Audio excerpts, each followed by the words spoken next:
Look, thanks, Elliott. Thanks for coming along and being our first person on our podcast and vlog. I know we've known each other for probably 3-4 years now. Yeah, And, yeah, no, it's been good. And obviously we've started to work a bit more with you. So I guess it'd be good to get you to share a bit about the story, where you are, the journey you've been on. And I'll hopefully try and ask some questions as we go through. So as a starter for 10, mate, you able just to give us a bit of a background on you, the business, and sort of what the background? Yeah, of course. So I'm Elliott, I'm 24. I set up the bunch whilst I was a student at University of Leeds. Basically, in a nutshell, what we would do is we provide bills inclusive packages to anyone living in shared accommodation. So people that are tenants, they can sign up to us, and we bundle together or bunch together their all their energy, water, broadband, TV license, and then we split those payments equally. And then more recently, we're actually assisting in the sort of house finding journey as well. Sounds good. Cool. And I guess then, so what was your background? What sort of, before you set up then, what did you do before? What gave you kind of the opportunity? Yeah, so I wasn't planning on going to university. I was had a professional rugby contract with Bath. So that's what I was sort of focused on from sort of 12 all the way through to sort of 18. And then when I finished school and had about 3 months of my contract, I got a pretty bizarre injury. I got bitten by what they thought was a spider on my knee, got sepsis, and had 8 weeks in hospital. The sort of, after I had a series of operations and sort of got through the worst of it, I sort of realised that the rugby career was going to take quite a battering. And so I decided to move on, and I got into clearing at Leeds, and 3 weeks after I was out of my hospital bed, I was at Freshers with a big bolted metal thing to my leg hopping around. Wow, man, I didn't know that. I remember reading about you having a rugby injury, but I assumed it was picked up on the pitch rather than a spider. Yeah, well, it was a really bizarre couple of weeks, to be honest. It was they thought it was a false widow, and it basically just got me in a vulnerable place where I had an existing injury, and it just turned into sepsis. Wow, there you go. I didn't know that. That's mad. And then I guess, I mean, because when I first started speaking to you about the business, you kind of sit back and you kind of go, what you're building, you kind of go, it's such an obvious idea when somebody's told you about it. But I guess what gave you that idea to go, right, I'm sat in this shared house? Was it a problem that you had, or was it kind of just so it was more about, I moved into private accommodation after my first year at university in halls. And I moved in with sort of 10 mates, and somehow it was me that was lumped with all the bills. And I went through that process of setting it up and switching them, and then chasing housemates for money, and everyone was out on the piss on the weekend, and it turned into a nightmare. And I thought, actually, there's got to be a better way of doing this. And I sort of looked around. There were a couple of companies doing it. But then I thought, actually, I think there's a better, fairer, more transparent model. I used one of the companies as well, and sort of got to understand where they were strong and where they were weak, and we tried to hone in on offering something slightly different.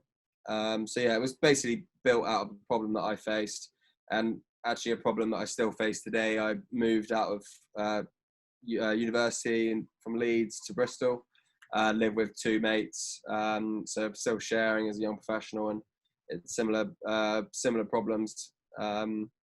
It was built out of a sort of a requirement that I had personally. Yeah, that makes sense. I guess one of the things I'm always personally fascinated by, so it'd be good to get your take on it, is everyone always kind of comes and thinks, oh, I've got this great idea, but I guess kind of taking it from this great idea actually into a product. And I guess people always kind of assume you must come from an IT background to be able to start building some of this, or understanding how some of this can sort of all hang together. So how did you overcome that whilst you're at university? Because as far as I know, unless you're going to tell me differently, you've not come from an IT background. No, I think the way that we went about ours is we bootstrapped it. So we basically didn't take any external capital apart from some investment, from loan capital that I took out on some personal government loans, and then built the rest of it off profits or revenue from the business. And I also had an events company as well that threw sort of student raves whilst I was a student up in Leeds, and use that money to help it as well. And I think what we focused really on was actually the more important stuff, I believe, which is proving that you've actually got a market there and people are going to buy it. I think we didn't, well, we laugh because we were still using an Access 94 database about 12 months ago. So we basically have been using sort of no tech at all, and we're using manual things, practices and processes to understand how the system works, not just from a customer's perspective, but all the way through to how operationally we deliver that service. And then obviously once we ironed out actually what we wanted to do, we then got the investment, and then use the investment now we've got a tech team who are then building on all of the learnings that we've made over the last couple of years. I think from what I've seen, everyone is each their own, but what I've seen a lot of the time, and quite frankly, I think at this stage, we've even done it when we've had a tech team, is because things are changing so quickly and things are developing and products are moving, that actually a lot of the time you go and build a big fancy platform that costs you thousands, if not hundreds of thousands, and actually by the time it's built and ready, it's not suitable for the way that you've actually envisaged the business, or you actually put it to market and you realize it doesn't actually do what is important. So we basically tried to use that learning of it, doing it manually, to really understand what was important, what wasn't. But obviously it still happens now, like everything that's gone on in the last 12 months with COVID and everything has again sort of rattled the cage of is that tech now suitable? Are those processes internally still suitable for the new market? So I think you don't have to be a technical founder to run a tech business. I think the main things I would, which are more relevant, is more the communication with the technical people. So if you can understand how the processes work, how the sort of agile methods that your guys are using, then you can start to then plan the business backwards and go, right, well, we're going to do this month, this, and start to build that sort of consistent growth and development. Yeah, no, that makes absolute sense. And I guess one of the things you mentioned then, and I guess it'd be interesting just to see where you are, obviously the dreaded C word that we're all facing at the moment. So I suppose if you were to look at that, I mean, where are you at now, sort of looking at the market moving forward, where you are as a business? So I suppose what's upcoming for you? Is there an opportunity for you to pivot in this and come out differently, or where what are you focusing on? And I guess what's on the runway for you guys? So I think it's a really good question, and I think there's also an element of unknown as well. So at the very beginning of lockdown, we adapted pretty quickly and started to hone in on working from home operations.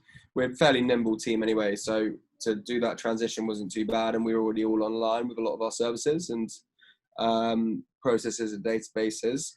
So that wasn't too much of a problem. I think the main thing that I've been more concerned about is 3 years of learning overnight went out the window, and all of the assumptions that we'd made about that we base all of the modeling on and acquisition and everything really overnight completely changed because the environment was completely different.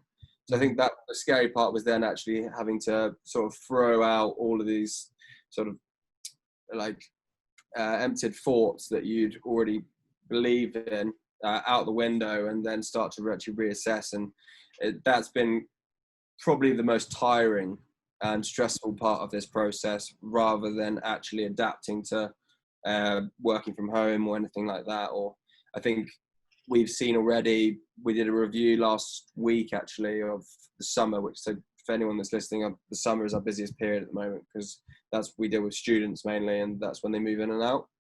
And we had seen some sales be down on what we initially thought, and we basically went into to do a lot of due diligence on that, and the reasoning behind it was actually more the scary part than actually us doing anything wrong. So I think relearning the lessons and actually re-understanding your customers is the scary part, and then now we've obviously got an act on it. Yeah, no, that makes sense, mate. And I guess then, in terms of sort of setting that aside, looking at you as a business and where you're wanting to take the products you're speaking about, I think you mentioned there's a few things sort of that are potentially up and coming for you guys. I guess, what are you able just to share maybe what that is and what that's going to look like? I think where we're moving towards is different models around billing. So we've got right now it's all inclusive. You have individual liability, and you pay one consolidated payment each month, and you just look after yourself. And that's one very sort of fully managed service where we are the customer support, we are the management agent. But what I think is coming more relevant now is less managed services and how we can start to offer a service for everyone. So I think as well, like, people are becoming more cost conscious now due to COVID or other reasons. And also I think people shouldn't be surprised that actually, well, our market have had a lot more time on their hands as well. And I think that's actually the case for pretty much all consumer bases, because on weekends people going out and doing things, but actually now they've been forced to stay at home and they've actually got a lot more time to sort of reflect or make decisions. And so we've realized that a lot of our stuff was probably impulse bought, whereas now people have got more time and they're looking around and stuff. So we're trying to offer that new service of opening things up for people, showing a more broader spectrum of services or suppliers, so that people can make their own educated guess. So that's the different billing aspects. And then we're also launching a new sort of semi-pivot product around housing. And that's focusing on one or two cities at the moment, where we're going to assist tenants in the house finding journey, which all the houses will be bills included. So we're basically trying to offer more products to our customer base throughout that journey. That makes sense. That makes sense. That sounds really good.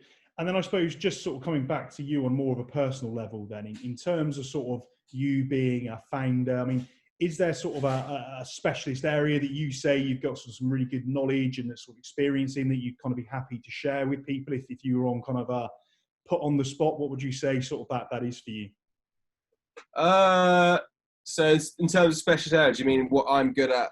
Yeah, what you feel kind of, your strongest area is, and what you could happily share with either some aspiring founders or just sort of what you think is your area of strength, really. I'd say my strongest area is probably sales. Okay.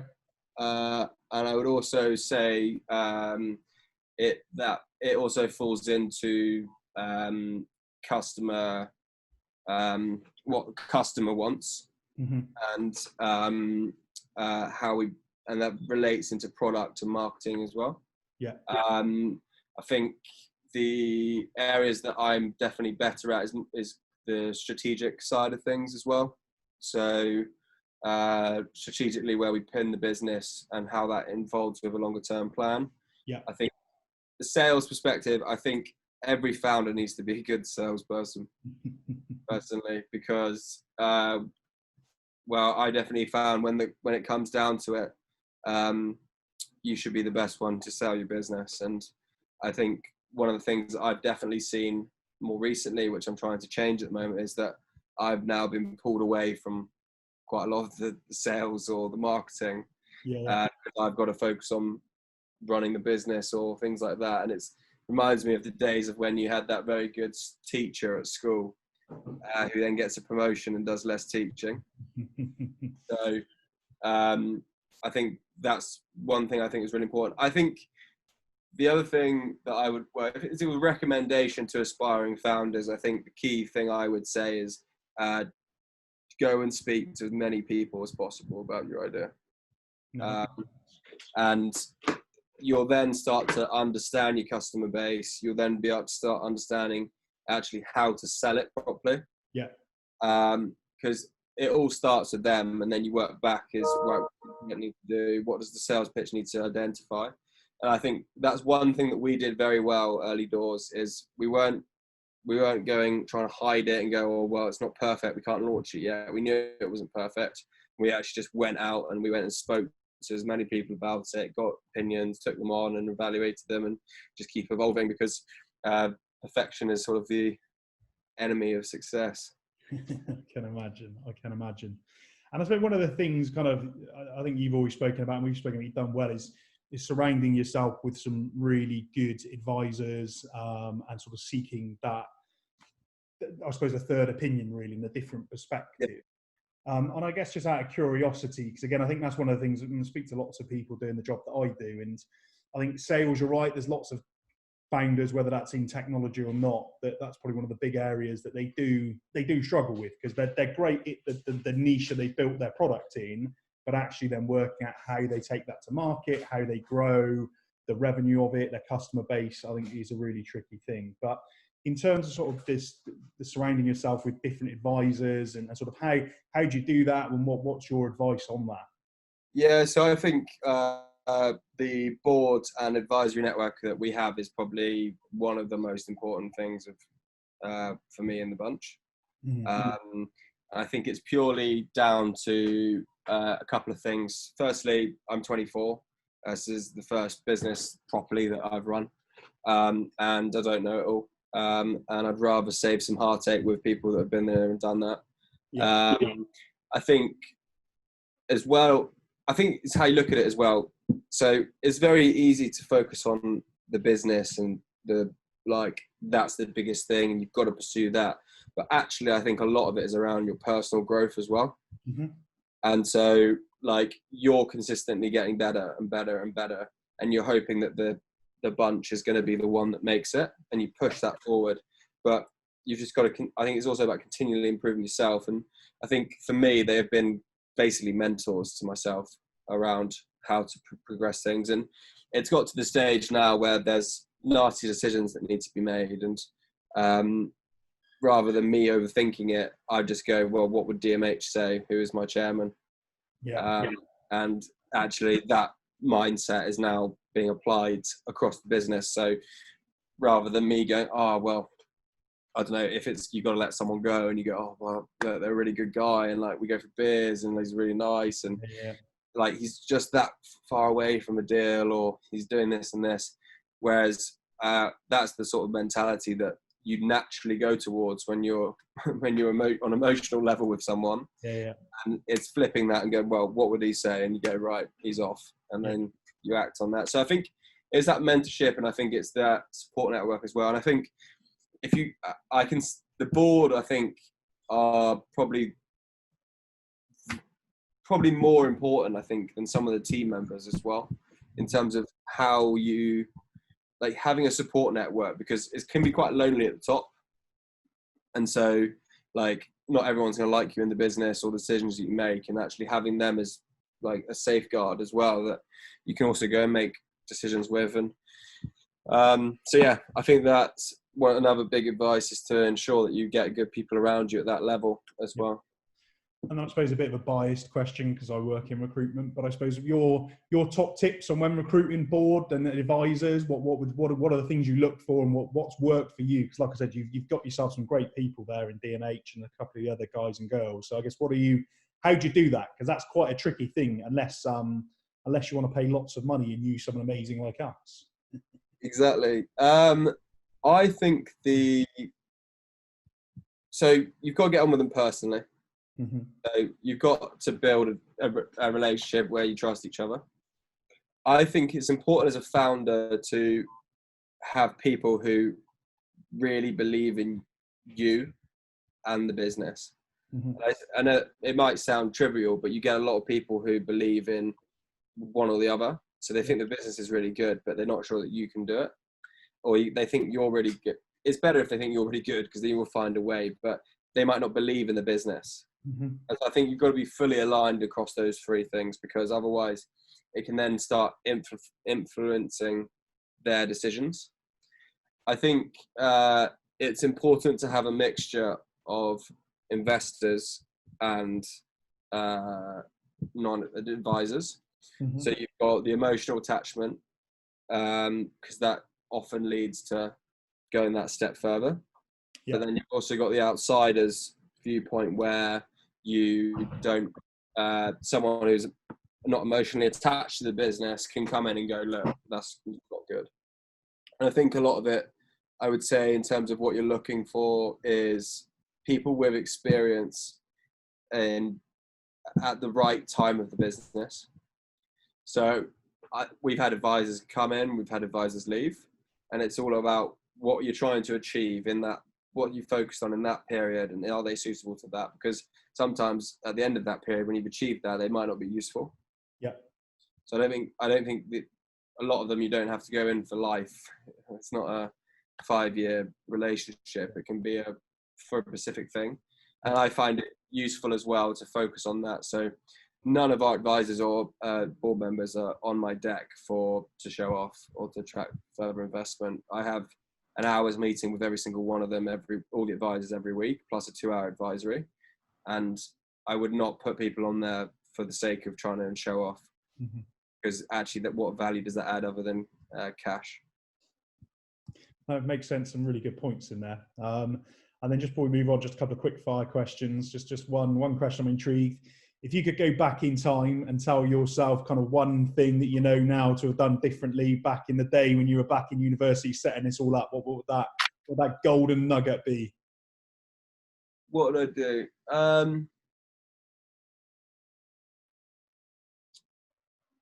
I'd be a lot harder, I think, on the staff, and I think I would be a lot more. I would try and automate as much as possible. Mm-hmm. I think, I don't know. I don't think it's because it was my first business. I think it was because when I set up the business, I was still a student. Yeah. So, like, I was still having fun as well. And so as much as I was running it, it was me and 2 of my best mates running it for 2 years whilst we were in Leeds, living in student accommodation with other students. So we did have a laugh, but obviously it was a real business, but it didn't feel like a real business. So I think there was quite a lot of opportunity there that we would have missed.